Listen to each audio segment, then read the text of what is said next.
డబ్బు, అనారోగ్యం, ఉద్యోగం, వ్యాపారం అప్పులతో బాధపడుతున్నారా? వెంటనే జేకేఆర్ గురువు గారికి కాల్ చేసి అపాయింట్మెంట్ తీసుకోండి. నమస్కారం. సుమన్ టీవీ ప్రేక్షకులందరికీ శ్రావణ మాస శుభాకాంక్షలు. శ్రావణ మాసంలో వచ్చే వరలక్ష్మి వ్రతం కానీ, మంగళగౌరి వ్రతం కానీ, సంవత్సరంలో మనం ఏ వ్రతాలు చేసుకున్నా కూడా తోరాలు తయారు చేసుకుంటాం. అయితే ఈ తోరాలు మనం సత్యనారాయణ వ్రతం అప్పుడు బ్రహ్మగారే చేస్తారు. మనం ఇంట్లో చేసుకునేటప్పుడు మాత్రం తోరాలు సొంతంగా చేసుకుంటాం. 2-3 రకాలుగా తోరాలు తయారు చేసుకోవచ్చు. ఎలా చేసుకోవాలో చూద్దాం. అయితే ఇలాంటి మందపాటి దారంతోటైనా లేదా ఇలా సన్నటి రీల్ దారంతోటైనా చేయొచ్చు. సాధారణంగా 3 పొరలు, 3 పేటలు లేదా 5 పేటలు లేకపోతే 9 పేటల దారం తీసుకోవచ్చు. ఈ దారంతో 9 పేటలు తీస్తే ఇంతలా వస్తుంది, కొంచెం కష్టం అవుతుంది. దీంతో అయితే 9 పేటలు తీసుకోగలుగుతాం. 2 చేసి చూపిస్తాను, మీ వీలు వెంబడి చేసుకోండి.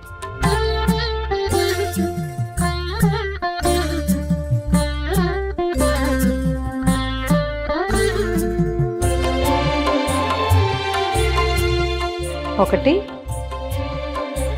2, 3,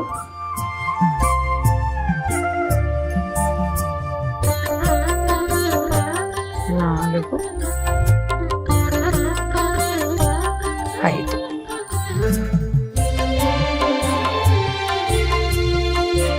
5 పోగుల దారం తీసుకున్నాము. దీనికి పసుపు రాసేసి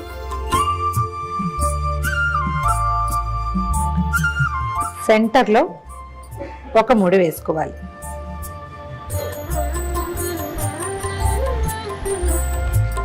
ఒక చిన్న మామిడాకుని తీసుకుని దీన్ని సన్నగా చుట్టాలి. ఈ మధ్యలో పెట్టి గట్టిగా ముడి దగ్గరికి లాగేయాలి.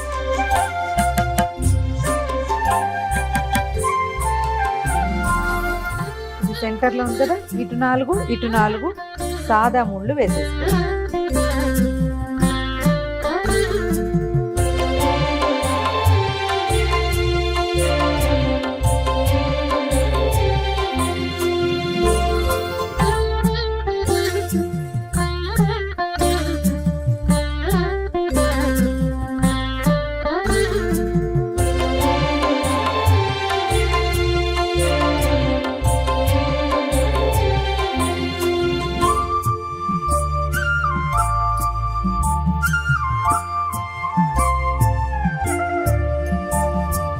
మన దగ్గర పువ్వులు లేనప్పుడు ఈ మెథడ్.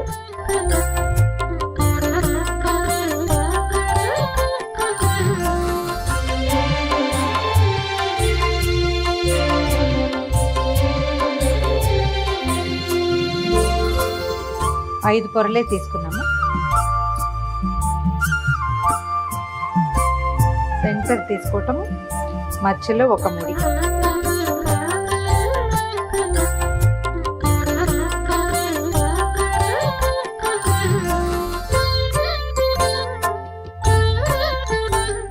మధ్యలో పెట్టి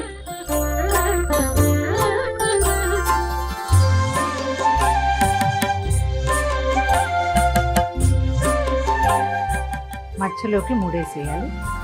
ఏ పక్కకు ఆ పక్క పువ్వులు దూర్చేసేయాలి.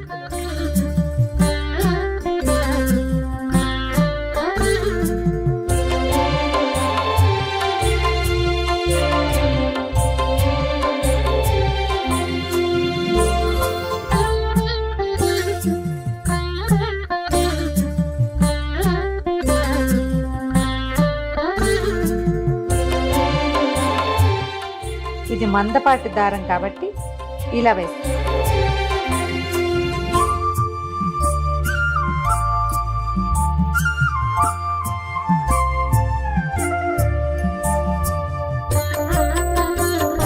రెండు పక్కల పువ్వులతో ముడివేసి 1 2 3 4 1 2 3 4 మొత్తం 9 ముళ్ళు రెడీ.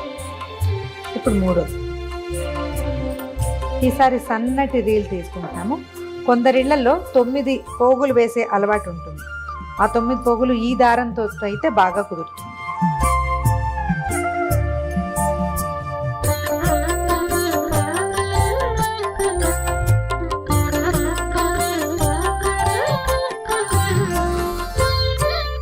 రీల్ దారంతో 9 పోగులు తీసుకున్నాము.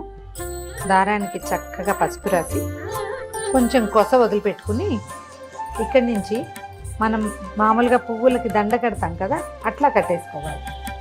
ఏవైనా సన్నటి పువ్వుల దండ కడతాం కదా, సన్న సన్న పువ్వులు ఉంటాయి, ఇవి మన కనకాంబరాలు, తర్వాత ఏమో మన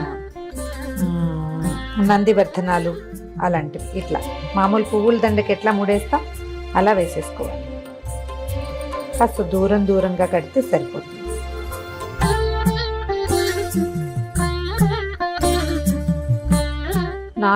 దాని ముళ్ళు పడ్డాక 5వ ముడికి ఒక చిన్న మామిడి ఆకుని పెట్టుకుంటాం.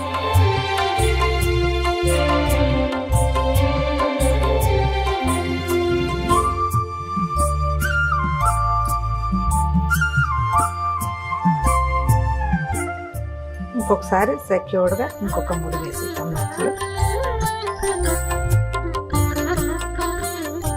ఇంకొక 4 ముళ్ళు వేస్తే సరిపోతుంది.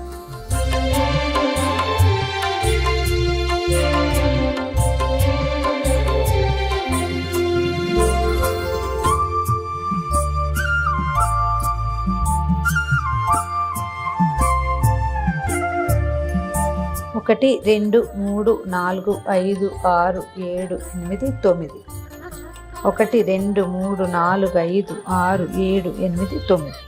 1 2 3 4 5 6 7 8 9. ఈ 9 గ్రంథులకి పూజ చేస్తారు. అమ్మవారి ఒక్కొక్క నామాన్ని చెప్తూ ఓం కమలాయై నమః ప్రథమ గ్రంథిం పూజయామి, ఓం రమాయై నమః ద్వితీయ గ్రంథిం పూజయామి, ఓం లోకమాత్రే నమః తృతీయ గ్రంథిం పూజయామి, ఓం విశ్వజనన్యై నమః చతుర్థ గ్రంథిం పూజయామి, ఓం మహాలక్ష్మ్యై నమః పంచమ గ్రంథిం పూజయామి, ఓం క్షీరాబ్ధితనయాయై నమః షష్టమ గ్రంథిం పూజయామి, ఓం విశ్వసాక్షిణ్యై నమః సప్తమ గ్రంథిం పూజయామి, ఓం చంద్రసోదర్యై నమః అష్టమ గ్రంథిం పూజయామి, ఓం శ్రీవరలక్ష్మ్యై నమః నవమ గ్రంథిం పూజయామి. ఈ నామాలు చెప్తూ ఈ 9 మూడుల మీద కుంకుమతోటి, పసుపు కుంకాలు లేదా మన అక్షతలతోటి పూజ చేసుకుని తర్వాత వీటిని కుడి చేతికి కట్టుకోవాలి. బధ్నామి దక్షిణే హస్తే నవసూత్రం శుభప్రదం పుత్రపౌత్రాభివృద్ధించ సౌభాగ్యం దేహి మే రమే. ఈ శ్లోకం చెప్తూ కుడి చేతికి కట్టుకోవాలి. ఇది ఎట్లా అంటే చేతిలో కొన్ని అక్షింతలు తీసుకుని చేయి గుప్పడి మూసి వెనక్కి తిప్పాలి. ఇంట్లో ఉన్న వాళ్ళు ఎవరితోటైనా సరే కుడి చేతికి కట్టించుకోండి, లేదా మీరే ఒక ముడి కాస్త జాగ్రత్తగా వేసి తర్వాత అక్షతల్ని అమ్మవారి మీద వేయటం, మళ్ళీ అక్షంతలు తీసుకుని కథ వింటమే. చూశారు కదా, మీ వీలు వెంబడి ఎలా కుదిరితే అలా చేసుకోండి.